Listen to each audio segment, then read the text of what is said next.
Shri Ramakrishna institute of engineering স্টুডেন্টদের প্রশিক্ষণের পাশাপাশি সব ধরনের প্রতিযোগিতামূলক পরীক্ষার প্রশিক্ষণও দিয়ে থাকেন এরা। শিক্ষার্থীদের সাফল্যই এই শিক্ষা কেন্দ্রের মূল উদ্দেশ্য। Shri Ramakrishna institute of engineering পথ চলা শুরু করে 2003-এ। মূলত দুটি ক্ষেত্রে ছাত্রছাত্রীদের ট্রেনিং দিয়ে থাকে SRIE। প্রথমটি হলো ডিপ্লোমা ও ডিগ্রি ইঞ্জিনিয়ারিং এর ছাত্রছাত্রীদের বিশেষ প্রশিক্ষণ এবং দ্বিতীয়টি হলো গেট, IIT, জিল্যাট, DRDO, BSNL প্রভৃতি প্রতিযোগিতামূলক পরীক্ষার প্রশিক্ষণ দেওয়া। এখানে মেইনলি কি ধরনের এডুকেশন করানো হচ্ছে? ডিফারেন্ট গভর্নমেন্ট সেক্টরের, পাবলিক সেক্টর ইউনিট, সব technical competitive exam, technical competitive and entrance exam, degree এবং ডিপ্লোমা লেভেলে। পশ্চিমবঙ্গের ছাত্রদের বুঝতে হবে অল ইন্ডিয়া বেসিস তাদের এখন কম্পিটিটার একটা IITian বা একটা NIT স্টুডেন্ট, তাদের সেই লেভেলে নিজেদের প্রিপারেশনটা আনতে হবে। তা 2013 থেকে ফোর্থকামিং PSUগুলো যতক্ষণ পর্যন্ত গেটে আছে, গেটের মাধ্যম দিয়ে রিক্রুটমেন্ট আসছে, ততক্ষণ কিন্তু এই গেটটা একটা কঠিন জায়গা থাকবে এবং তার জন্য পশ্চিমবঙ্গের ছাত্রদের খুব ভালো মতন তৈরি হতে হবে। অন্যান্য জায়গা থেকে, অন্যান্য এডুকেশন থেকে SRIE এর মেন পার্থক্যটা কি? পার্থক্য হচ্ছে ফ্যাকাল্টি, মেন হচ্ছে টিচার। অনেকে বলে মক টেস্ট বা স্টাডি মেটেরিয়াল।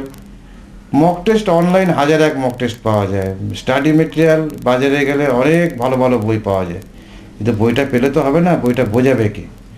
তার জন্য দরকার একটা টিচার, একটা প্রফেসর যখন একটা সাবজেক্ট পড়ান, ভালো প্রফেসর, ফ্রন্টলাইন প্রফেসর যখন একটা সাবজেক্ট পড়ান, তখন ওই সাবজেক্টটা পড়াতে গেলে উনি হয়তো 20খানা বই রেফারেন্স নিয়েছেন। তা একটা ছাত্রের পক্ষে তো 20খানা টেক্সট বই রেফার নিয়ে একটা সাবজেক্টকে তৈরি করা সম্ভব নয়। ফলে সেইখানে ক্লাসরুম হচ্ছে আসল কি, SRIEর আসল কি হচ্ছে ক্লাসরুম। এবং তার সঙ্গে আমাদের এই বছর থেকে যেটা একটা নতুন টেস্টের একটা নতুন ধারা এনেছি, নতুন সিস্টেম আনা হয়েছে। 125খানা টেস্ট সিরিজ, 125খানা টেস্ট দিয়ে, সেটা কিন্তু একদম মডার্নাইজড এবং সায়েন্টিফিক ওয়েতে। এবং এইগুলোই ডিফারেন্স। নর্মালি এখানে এডুকেশনটা তো এডুকেশনই, এখানে এডুকেশন নিয়ে বিজনেসটা ক্রাইটেরিয়া না। আর আমি জানতে চাইবো যে এখন বর্তমানে কি ধরনের ট্রেন্ড চলছে?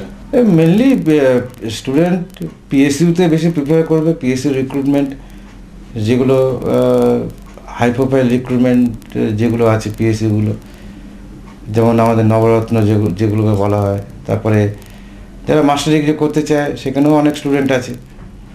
তো এগুলো স্টুডেন্টের নিজস্ব চিন্তাভাবনা। কিন্তু এখন যাই হোক, যাই করতে হোক, গেট হচ্ছে সত্যিই গেটওয়ে, মানে গেট ছাড়া কিন্তু একটা স্টুডেন্টের, ডিগ্রি লেভেলের স্টুডেন্টের কোনো উপায় নেই, গেট তাকে ক্র্যাক করতেই হবে। সংবাদ ঝলক, কলকাতা।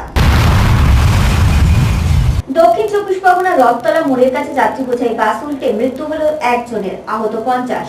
আহতদের গদা মথুরা প্রাথমিক স্বাস্থ্য কেন্দ্র ও ডায়মন্ড হারবার মহকুমা হাসপাতালে ভর্তি করা হয়েছে। দক্ষিণ 24 পরগনার চোলাহাট থানার রথতলা মোড়ে যাত্রী বোঝাই বাস উল্টে মৃত্যু হলো এক সরকারি কর্মচারীর। আহত হলেন 50 জন, যার মধ্যে 10 জনের অবস্থা আশঙ্কাজনক। আহতদের গদা মথুরা প্রাথমিক স্বাস্থ্য কেন্দ্র ও ডায়মন্ড হারবার মহকুমা হাসপাতালে ভর্তি করা হয়। জানা গেছে SD 11 রুটের ওই বাসটি রামগঙ্গা থেকে নূরপুর যাচ্ছিল। বাসের গতিবেগও ছিল বেশি। পথে একটি লরিকে ওভারটেক করতে গিয়েই ঘটে এই দুর্ঘটনা। 60 থেকে 65 জন যাত্রী সমেত বাসটি উল্টে যায়। ঘটনার পর থেকেই পলাতক চালককে খুঁজছে পুলিশ। স্থানীয় বাসিন্দাদের তৎপরতায় দুর্ঘটনার পরেও মৃত্যুর হাত থেকে রক্ষা পেয়ে যান বহু যাত্রী। সংবাদ ঝলক, দক্ষিণ 24 পরগনা। সংবাদ ঝলক এখন সময় হয়ে গেছে ছোট্ট আরেকটা বিরতির। খবর আরো অনেক আছে, আমাদের সঙ্গে থাকুন, দেখতে থাকুন। Healthy body and peace of mind is the secret of happy life, and happy life starts with yoga. In any age, yoga can gives you a perfect shape and painless living. So, join Temple of Yoga and begins a new chapter in your life. To know more, contact Temple of Yoga 9836535935. Paschimbanga তথা কলকাতার A+ category B school management শিক্ষায় সাফল্যের শেষ কথা। দুর্দান্ত faculty, 100% placement record বানাই EIILM। আজই যোগাযোগ করুন ভর্তি হওয়ার জন্য EIILM 9 নম্বর হেয়ার স্ট্রিট, কলকাতা 1, দূরভাষ 22100911। ব্রুনো, দাঁত, তার উপর চুলকানি, জীবনটা অসহ্য। এসে গেছে জীবন সমৃদ্ধি মেডিকেল মার্কেটিং লিমিটেডের নিম হলদি। এর ভেষজ গুণ চর্মের বিভিন্ন রোগে কার্যকরী। সব গায়েব, সবাই বলে এত চেঞ্জ, চটজলদি। আমি বলি জীবন সমৃদ্ধির নিম হলদি। Devotion, research, education, advancement and motivation create Dream Institute of Technology. This AICT approved and WBUT affiliated engineering institute offer you courses on electrical, electronics and communication, computer science and applied electronics. To know more, contact Dream Institute of Technology, New Alipur, Kolkata 53, phone 3293-6088. ফিরে এলাম বিরতির পর। দশহরার দিন উত্তর ভারতের পাশাপাশি শান্তিপুরের মানুষও মাতলেন দেবী গঙ্গার আরাধনায়। গঙ্গা আরাধনার মধ্যে দিয়ে এই নদীর সংরক্ষণের বার্তাই মানুষের মধ্যে ছড়িয়ে দিতে চান পুজোর উদ্যোক্তারা। ভারতবর্ষের দীর্ঘতম এই নদী ভারতের মানুষের কাছে দেবী রূপে পূজিত হন। হিন্দু পুরাণ অনুযায়ী নিজের পূর্বপুরুষদের উদ্ধার করতে সাগর রাজা প্রপৌত্র ভগীরথ বিষ্ণুর উপাসনার মাধ্যমে গঙ্গাকে মর্তে নিয়ে আসেন। স্রোতস্বিনী গঙ্গা পৃথিবীতে এলে পৃথিবী ধ্বংস হয়ে যেতে পারে ভেবে তাকে জটায় ধারণ করেন মহেশ্বর। যেদিন মা গঙ্গা মর্তে অবতরণ করেন সেই দিনটিকে দশহরা হিসেবে পালন করে হিন্দুরা। ওই দিন মা গঙ্গার পুজো করা হয়। উত্তর ভারতের পাশাপাশি পশ্চিমবঙ্গেও রয়েছে গঙ্গা পুজোর রীতি। প্রতি বছর শান্তিপুরের বড়বাজার ঘাটে মহাসমারোহে পালিত হয় এই দিনটি। এখন মানুষ করে উদ্ধারের জন্য এবং মানুষ বিভিন্ন রকমভাবে আজকের দিনে গঙ্গায় তর্পণ করে এবং গঙ্গার জলে স্নান করে এবং মা গঙ্গার অঞ্জলি দেয় এবং তার পূর্বপুরুষের উদ্ধারের জন্য এবং মানুষ সমাজের শান্তি প্রতিষ্ঠা করবার জন্য, মানুষের মনে শান্তি আনবার জন্য। নিয়ম মেনে আসছি ছোটবেলা থেকে। গঙ্গা পুজো হয়, গঙ্গার পুজো হয়, আমরা পুজো দিই, স্নান করি এই দিনে, বাড়িতে রান্না করে খাই, পুজো দিই, প্রসাদ নিই, গান বাজনা হয়, শুনি, মেলা দেখি। আমাদের এটা প্রতি বছরই করি। পতিত পাবনী এই নদী আজ দূষণে জর্জরিত। পাপহরা গঙ্গা আজ নিজেই আবর্জনায় কলুষিত। তাই গঙ্গা পুজোর মধ্যে দিয়ে এই নদীর সংরক্ষণ করার বার্তাই মানুষের কাছে পৌঁছে দিতে চান পুজোর উদ্যোক্তারা। সংবাদ ঝলক নদিয়া। লোবার মেচেগ্রাম টিএমসি আশ্রিত দুষ্কৃতীদের অত্যাচারে পরিণত হলো আতঙ্কপুরীতে।